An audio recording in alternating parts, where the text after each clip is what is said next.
Car வரையறை மற்றும் கண்ணோட்டம். ஒரு கார் ஆட்டோமொபைல் என்றும் அழைக்கப்படுகிறது.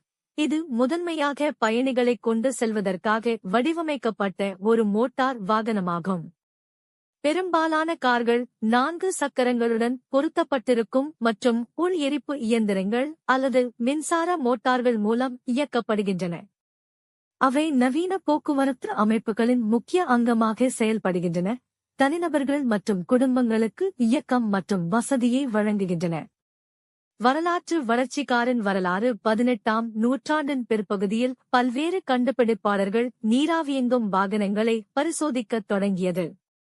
முதல் முழு அளவிலான சுயமாக இயக்கப்படும் இயந்திர வாகனம் 1769 இல் நிக்கோலஸ் ஜோசப் குக்னாட் என்பவரால் உருவாக்கப்பட்டது.